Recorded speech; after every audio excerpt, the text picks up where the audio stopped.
again. Today I'm going to show you how to properly cook chicken, because some of you young ladies and gentlemen are going to move out and live on your own for the first time, and you're going to need to know how to cook stuff properly so you don't poison yourself. Okay, let's get started. First, make sure your chicken is properly thawed. You can cook it frozen, but it might not turn out evenly cooked, and you don't want to eat raw chicken, because raw chicken equals violent and sloppy diarrhea. So thaw your chicken. It takes about an hour if it's right from the freezer, but you can lay it out overnight. Put it in some warm water in a big bowl or whatever. Just let it thaw so that it is nice and workable. In case you want to do fancy stuff, but otherwise you can either boil it, bake it, fry it on the stove top, whatever. As long as you cook it properly. It doesn't matter if it tastes good at first. You're just learning how to cook it. But once you learn how to cook it, then I might show you how to tricks on how to flavor it and stuff. Alright, let's get started. Alright gang, listen up. This is what I'm using. I'm using kind of a deep cooking sheet. Okay, baking sheet. It's kind of deep. I'm going to line it with foil because I don't want to clean anything later, right? Because the chicken grease is going to melt and get all over the place. So I'm just going to line the bottom there with some aluminum foil, right? And you don't have to grease this, you don't have to butter it, because the chicken fat is going to drip all out and all that stuff. So that's that part, okay? And then you just set that aside. That's your part of your workstation. Make sure your workstation is good. If you went to a good school, middle class quality school, they would have taught you how to keep your workstation clean in science class or something. But if you went to a ghetto school, maybe they taught you something about keeping your area tidy in preschool or kindergarten. But if you went to a wealthy school, hey, you probably got your own lab, and you probably don't give too much of a rat's ass about this, because you can have some servant cook your shit for you.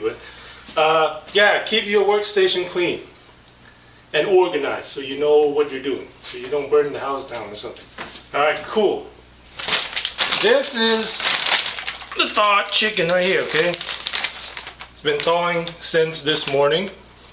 It's a bunch of chicken legs and drumsticks and thighs and the whatnot. First thing you want to do is clean it, okay? It may have been cleaned at the factory where they butcher it and process it, but you never know what you're eating, okay? There's chicken shit and rat poop and all that stuff that goes on in the factory. All the assembly line workers did was butcher it up. They just carve it up, and they do minimal cleaning. So when you get the meat at home, you want to clean it yourself just for your own visual verification, okay? So you don't have to cook the whole thing, right? When you go buy it, you're buying it in bulk, or you're buying it in whatever portions they sell it. If you're living by yourself, you have to learn how to manage your portions. You know, that's part of growing up. Managing your budget, managing your portions so that you can make it last as long as you can. You know, last a week, last a month, whatever. If you really love chicken, you know. But, alright. This is a thigh. You see this? This is the leg, right? The chicken leg. This is the drumstick. You can cut it there, separate it. This is the thigh, right? I'm only gonna cook, not a lot, but you wash it. Wash it to clean it. This is like a dead skin cell right here, where it's very yellow. Some people like this, but you know, it's just for presentation. You can clean it off if you want. I mean, it's not gonna it's not gonna make you sick or anything, but just for presentation, for your own peace of mind. You know, you clean it. So clean that off and make sure to clean it well. Right. I'm using cold water because if you use hot water, it will blanch it a bit. I don't know. It's just my preference using cold water because I don't want it to be uneven when I finally put it in the oven. So make sure you clean behind the skin too. I love the skin part. So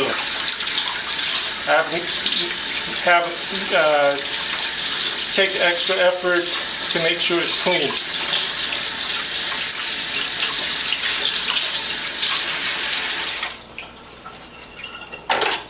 And if the skin doesn't come off easily, you can always use a knife. You know, you use the knife to brush it off. See, you can even cut it off if you want to, but.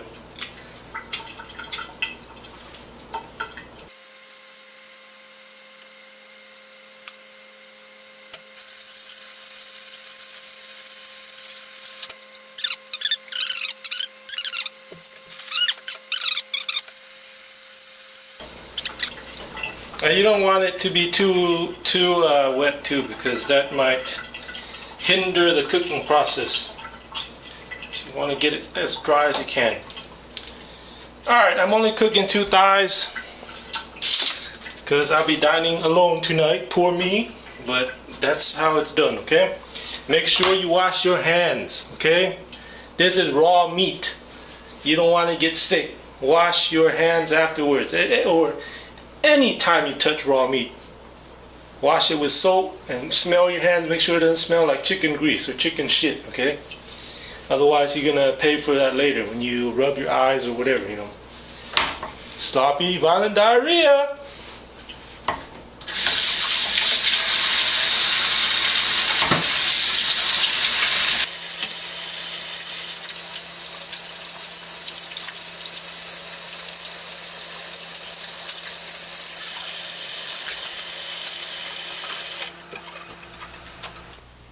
And there it is. I just got 2 thighs prepped. Okay, I can now season it.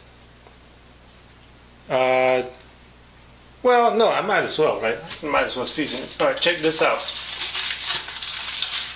This is what I'm gonna do. This is some garlic. Right? Garlic. I'm going to take some. Nothing fancy. I'm not going to even mince them. Break it. Take it out of the skin.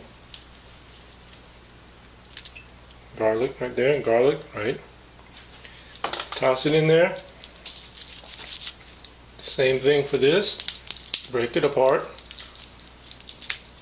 Nothing fancy. I'm not going to mince it or anything. I'm just going to put it in there for aromatics. Put it in there.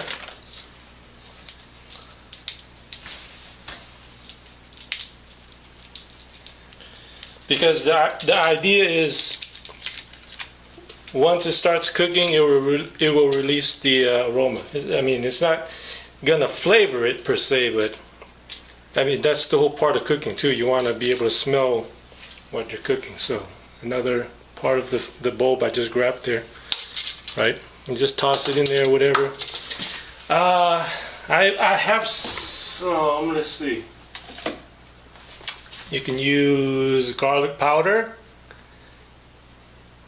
if you want, but I think if you put anything on it right now in the beginning, it's going to seal in the moisture. And what you want to do is you want to get rid of the moisture in the beginning so that it's going to cook thoroughly through, so that the outside isn't like gets caked up and it seals in the moisture, which is bad. You know, you want it to be even before you put the flavorings or salt or anything at the end. So I'm gonna reserve this for the end, okay? Garlic powder and some other. Okay, so I didn't preheat the oven, okay? This is just gonna go straight into the oven. No preheating yet. Just put it in. Middle rack, it doesn't matter. Well, yeah, it kind of matters. Put it in the middle rack. You cook most things in middle rack. You want even convection cooking. And I'm going to start it low, okay? Bake at 375. Okay? 375 degrees Fahrenheit. I'm going to start it out low so that I increase the temperature of the chicken slowly, right, until the middle of the chicken is at 375 also. And then later on, then I boost up the temperature so that it speeds up the cooking process and everything gets all nice and juicy and crispy where it's supposed to be, okay? All right, okay, check this son of a bitch out. I'm gonna make, not a marinade, but some kind of a sauce I'm gonna use to coat it later on in the cooking process. Secret weapons, right? This I'm going to use later on. Sesame oil, I guess because it smells good. I don't know. That's not a lot left, but I'm going to use that anyway. As always, and I can always use salt, monosodium,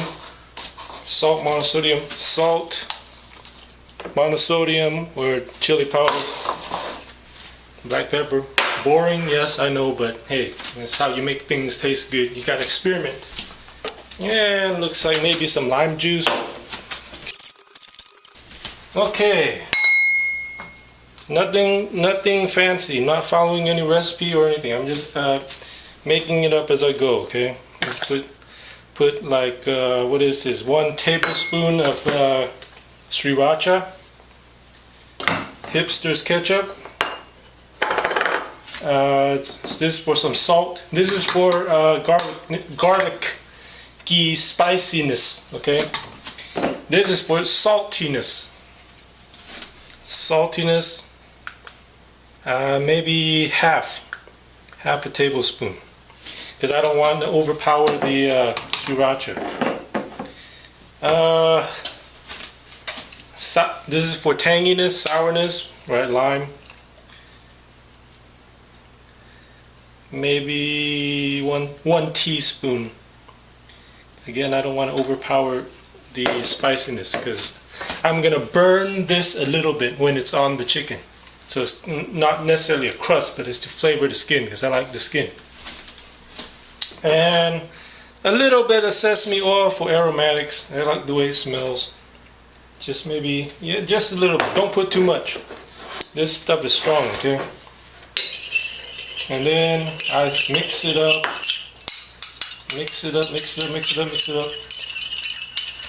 See, that's not a lot, but I'm gonna brush it on. Well, I'm not gonna brush it on, man. I'm just gonna douse the chicken at the end of the cooking session and let it crust a little bit. Okay, I'll put this on at the end, and I'll put this on at the end. I give it a taste. Not bad. Tastes very oriental, doesn't it? That's a good thing. Okay, son bitch is cooking. I wish you could see it. Let's do this.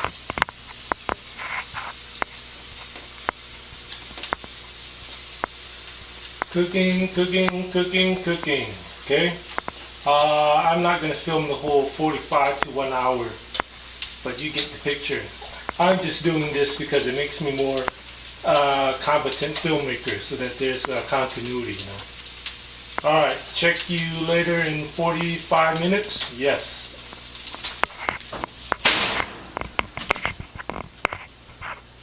Of spices and sauces are.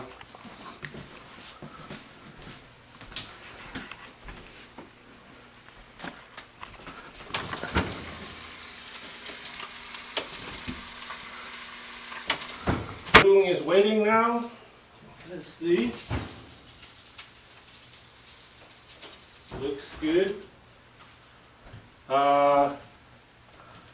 pretty much in about 15 minutes so that it doesn't completely dry out. I'm gonna baste it a bit, okay? Not really baste it.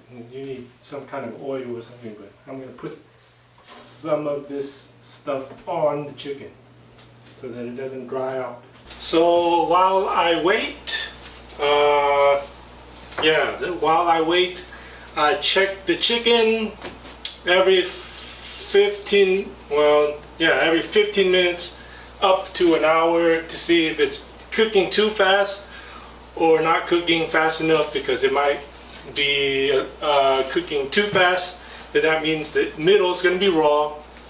Or if it's cooking too slow, then you're waiting too long and it's not going to be thoroughly cooked throughout. So check it every now and then. Make sure when the chicken goes from translucent pink to a white, and that it's not gooey anymore, it's actually tender. You know, you could do the press test, make sure that it's pushing back against you. But if it's too hard, that means you overcooked it.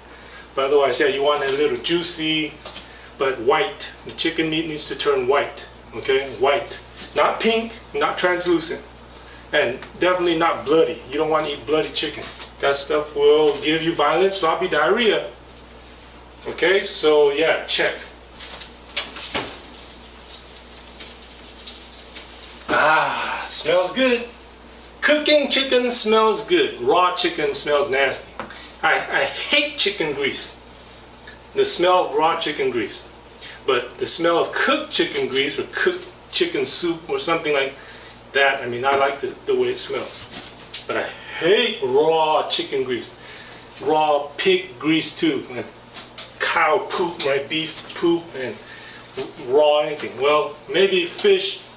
I like the smell of raw fish as long as it's fresh. Anything else, those animals that eat their own shit, well, fish eat their own shit too, but you know, it stinks, it's nasty until you cook it. You put some spices in there, salt and whatever, and it makes it so that it doesn't remind you that you're a mammal that needs to consume other mammals to live. Okay? It's just browning, and the meat is white, so that's good. But I don't know if that's just on the outside and the middle is still raw, but we will see, won't we? I think it's about 15 minutes, so I'm going to check this sunbit, okay? Because I want it to be even. You can see it looks pretty good right now.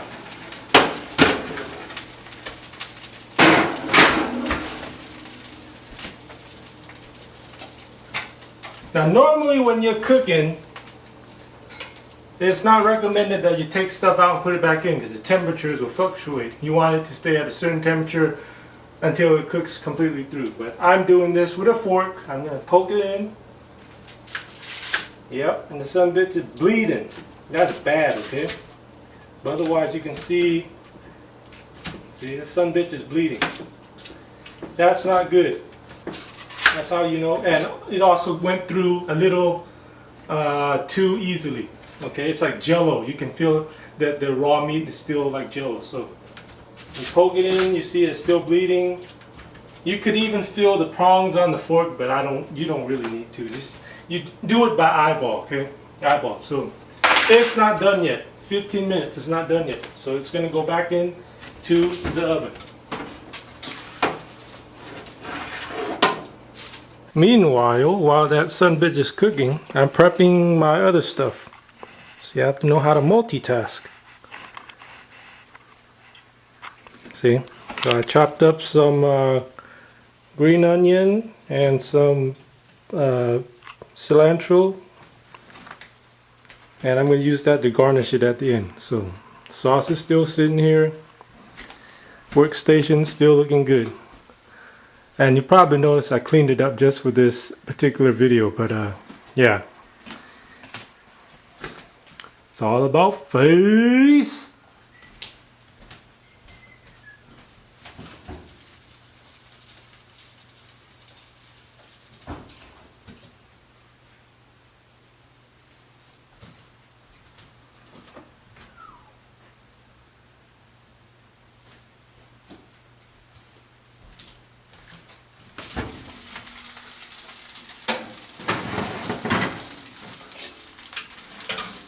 Alright, check this son bitch out. I don't know if the camera's gonna get this, but you can do the fork test, and if it's not bleeding anymore, or the blood is starting to look clear, then that's a good sign that it's making its way through, you know, it's cooking through the meat. So at this point, the liquid doesn't have to be clear. You just need to keep an eye on it still, but I'm going to turn the temperature up to 400.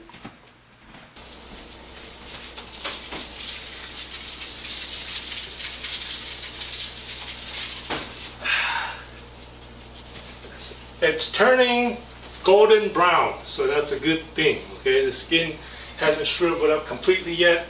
I might broil it just to cook the top, because I'm not going to flip the chicken back and forth. I'm just going to leave it in one position. That's how you make it cook evenly, you know, so that you don't have to second guess flipping the chicken over and all that stuff.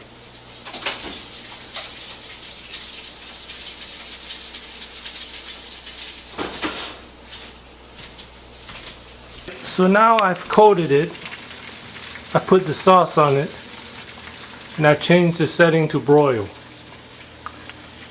So I'm going to try to crisp up the skin. Now how you crisp up skin is you leave the oven door open a little bit so the air can get in there, right? And all that magical science stuff happens and it makes the skin crispy.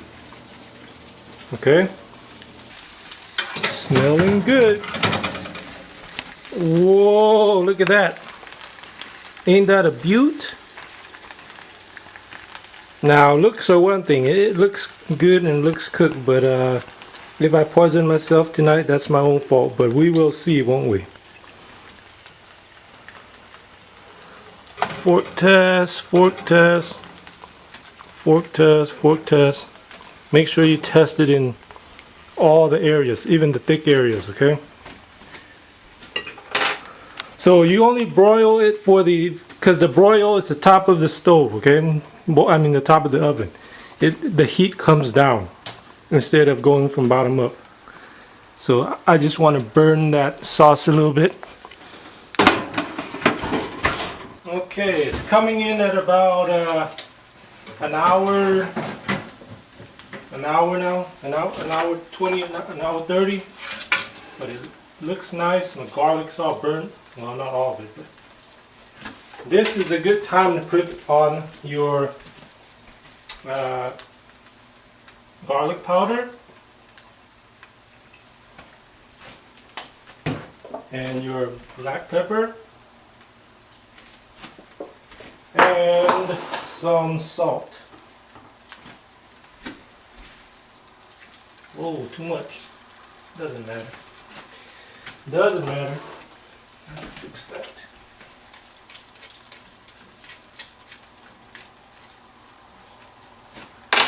And yeah, I'll come back in about 5 or 10 minutes. And I already did the fork test, and I'm assuming it's going to be good to go. So we will see, won't we? Okay, at this point, I'm going to assume it's done. But you always got to make sure, man. You always got to make sure. So I'm going to take here. Okay, let's see if I'm a competent chef. Okay, let's see if I'm a competent chef. Okay. Holy moly moly, look at that. It's nice and juicy and cooked all the way through. You see that?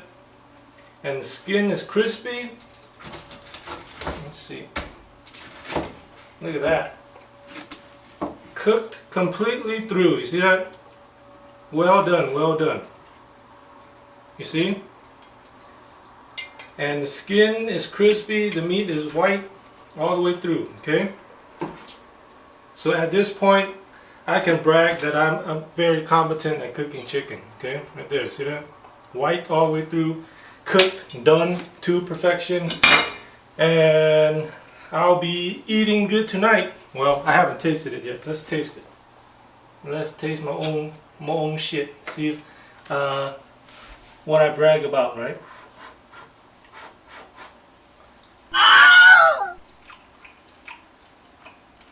A little dry, but the sauce will make up for it, and the salt I put on at the end, that's gonna give it the flavor. But otherwise, yeah, good job. You didn't poison yourself.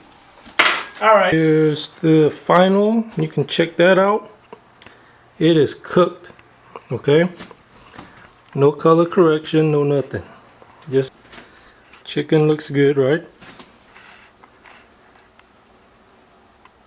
Time to plate this up just for thumbnails, okay? YouTube thumbnail. And there it is with a touch of pretense. That will make a very good looking thumbnail, a screen cap. I'm gonna have to eat up both of them, but you get the drill, right? It's on a bed of lettuce, you see, because it's sexy that way. All right, bon appetit. Don't poison yourself, young people. Survive day one, and survive it one day at a time. Learn how to cook. Peace.